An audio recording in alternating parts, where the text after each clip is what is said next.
He was supposed to face justice that morning. Instead, he unleashed horror on his own children. What happened inside a quiet Michigan home that turned sentencing day into a scene of unimaginable tragedy? On September 11th in Port Huron, Michigan, police were called to a family home just after 6 a.m. Inside, they found three children, all shot. One of them, 17-year-old Caleb, was already dead. His younger siblings, Bentley, 13, and Kinsley, 12, were rushed to a Detroit hospital in critical condition.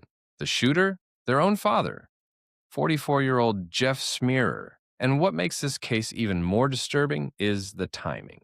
Because that same morning, Smearer was supposed to be in court to be sentenced for a sex crime conviction involving a child. According to multiple reports, Jeff Smearer was due in court on charges of indecent exposure for exposing himself to a child under his family's daycare between 2020 and 2023. But instead of showing up for sentencing, he allegedly picked up a gun and turned it on his own family. Police say Smearer shot all three of his children, killing Caleb and leaving Bentley and Kinsley critically injured. Investigators later revealed that he had been planning the attack for a week. After the shooting, Smearer reportedly attempted to take his own life, but his wife and adult son intervened, stopping him from doing further harm.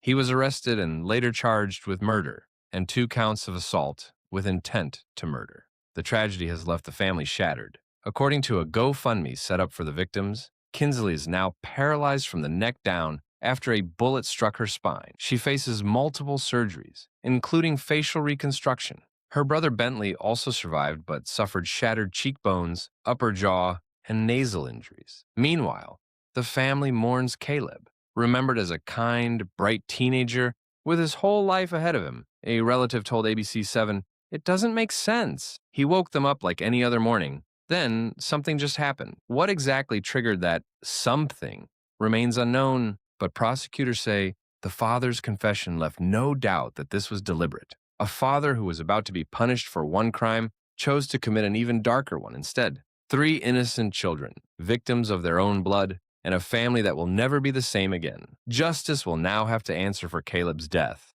and for the suffering of Bentley and Kinsley, 2 survivors of a nightmare no child should ever endure. Because sometimes the monster isn't hiding in the dark. He's the one tucking you in at night.